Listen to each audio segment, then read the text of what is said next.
큐티 라이프 김 목사입니다. 다니엘 7장 15절 16절입니다.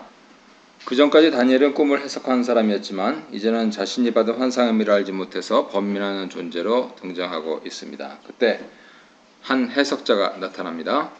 바로 보좌에 계신 이를 모셔선 자 가운데 한 존재인데요. 압축적으로 이렇게 설명하고 있습니다. 네 큰 짐승은 앞으로 일어날 4명의 왕이다. 그리고 결국에는 지극히 높으신 이의 성도들이 승리하고 영원토록 그 나라를 얻게 될 것이다. 이후 19절부터 이를 다시 디테일하게 해석을 하고 있습니다. 19절 22절입니다. 해석의 근거에서 다니엘은 넷째 짐승을 중심으로 그가 본 환상을 다시 서술을 하고 있습니다. 7절과 8절에 제시되었던 것에 비해서 넷째 짐승의 발톱이 노시라는 점이 추가되어 나왔고요. 나중에 나온 뿔이 다른 뿔들보다 더 커 보인다라는 것도 추가되어 있습니다. 나중에 난 뿔과 지극히 높으신 이의 성도들의 전쟁을 보았는데요. 거의 패배한 것 같았으나 예적부터 계신 이가 오셔서 재판을 베푸시니까 성도들이 마침내 승리하게 되었다 하는 것입니다. 재판을 행하신다 하는 것은 예적부터 계신 이가 왕으로 이 땅에 오신다 하는 것을 가리키는 것이죠. 그가 재판을 행하시면 모든 억울하고 원통하던 이들은 그 눈물이 닦여지고 회복되고 그들을 억압하고 학대하고 강하게 힘세게 자신들을 자랑하던 이들은 처벌받게 될 것입니다. 보좌에 앉으신 이 행하심을 통해서 약한 자들의 눈물이 신원된다 하는 이 사상은 신약의 마태복음 25장, 요한계시록 7장에서 잘 나타나 있습니다. 다니엘의 관심이 넷째 짐승에 있다 하는 것 눈여겨볼 만하고요. 지극히 높으신 이의 성도라고 하는 그 표현, 바로 이것이 핵심적인 역할을 하고 있다는 점에서 7장 환상의 본질은 바로 성도들의 내용, 특히 그들의 승리에 대한 내용이다 라고 하는 것을 알 수 있습니다. 어떤 시대, 어떤 상황에서건 하나님 백성들이 겪게 되는 고초와 괴로움, 환란이 무척 크게 된 상황이라면 바로 넷째 짐승 시대와 연관되어 있으면서 이 환란은 단지 개인의 환란이 아니고 힘과 세력, 권력을 가진 왕 혹은 정부와의 갈등으로 인한 상황인데 결국은 성도들이 승리할 것이다 라고 말씀을 하고 있는 것입니다. 23절로 28절입니다. 넷째 나라는 10개의 나라로 이어지게 되는데요. 나중에 생기는 한 나라가 특출나게 돼서 이전에 있던 10나라 가운데 3나라를 정복할 것입니다. 이 나중에 생긴 나라는 지극히 높으신 이를 말로 대적하면서 그의 성도를 괴롭히고 때와 법을 고치려고 하는 것이죠. 명백히 이 본문은 안티오쿠스 4세의 박해를 가리키는 것이죠. 애굽 원정을 로마의 개입으로 소득 없이 마쳐했던 에피파네스는 귀국길에 예루살렘의 반란 움직임에 대한 소식을 듣고 예루살렘에 들어서 잔인하게 짓밟아 버립니다. 자신이 매관매직했던 전직 대제사장 일행들을 준동하게 하는 그 보수 유대파들을 다 이렇게 살상을 해버리는 것이죠.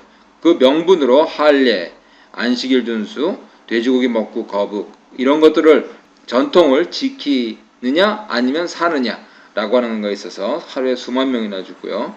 예루살렘 성전이 마침내 멸망에 가증한 것을 세우기도 했습니다. 예수님도 말씀하셨죠. 그리고 성전지서를 피하고 안식일과 절기를 더럽혔습니다. 이상의 내용은 공동번역 성경의 마카베오상 1장 16절이야 마카베오 하 5장 11절 이하에 나와 있습니다. 이에 대해서 유대 마카비와 그의 형제들을 중심으로 무장 봉기로 저항하였던 이들은 3년에 걸친 싸움 끝에 주전 164년 예루살렘 성전을 다시 회복하지요. 저 뒤로 가면은 다니엘서는 이들에 대해서 그렇게 호감을 보이는 것 같지는 않습니다. 이렇듯 특정 사건을 배경으로 하고 있는데 이후 역사에서 모든 반복되는 상황이 바로 이러한 구조 속에 있다는 것입니다. 뿔로 대표되는 왕은 지극히 높으신 이의 성도를 괴롭히고 학대하게 돼서 이 성도들은 한때, 두때, 반때, 즉 하나, 둘, 그리고 반, 즉 세 더하기 반 이렇게 되는 것이죠. 그래서 기계적으로 3년 6개월을 말씀하시는 분들도 있는데 이거를 기계적으로 해석하기보다는 하나님의 신원의 때가 이루어지는 시간이 매우 짧다라고 이렇게 하시면 되겠습니다. 그래서 함축적으로 보시면 좋을 것 같고요. 오래지 않아서 끝나게 될 환란의 시기 이렇게 보면 되겠습니다. 세상에 어떤 강한 힘과 권력도 이처럼 반드시 그 끝날이 있습니다. 오히려 거룩한 백성의 나라야말로 영원한 나라고 세상 모든 이들이 복종하게 되는 나라입니다. 궁극적으로 하나님 백성은 이처럼 승리하게 되는 것이죠.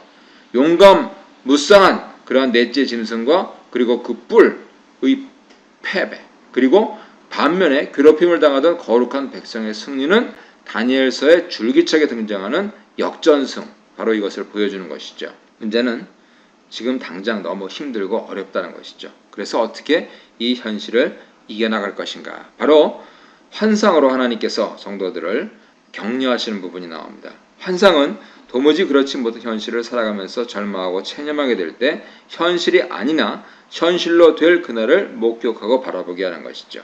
비현실이지만 곧 현실이 될 환상을 보면서 참담한 현실을 살아가는 이들이 힘을 얻게 되고 세대를 이어서 계대하면서 소망을 간직하게 된다는 것이죠. 그래서 지금 존재하는 끔찍한 현실이 영원하지 않고 오히려 그 나라, 그 법이 승리하는 그때가 오리라는 것을 성도들에게 용기와 희망으로 불러넣어주고 있는 것입니다. 환상으로서 제시된 이 같은 묵시는 미래의 승리를 붙잡고 현재의 참담한 현실을 견뎌내고 맞서며 믿음으로 살아갈 것을 촉구하고 있습니다. 오늘도 믿음의 반열에서 이 하나님의 계시를 붙잡고 승리하는 날 되시기를 바랍니다.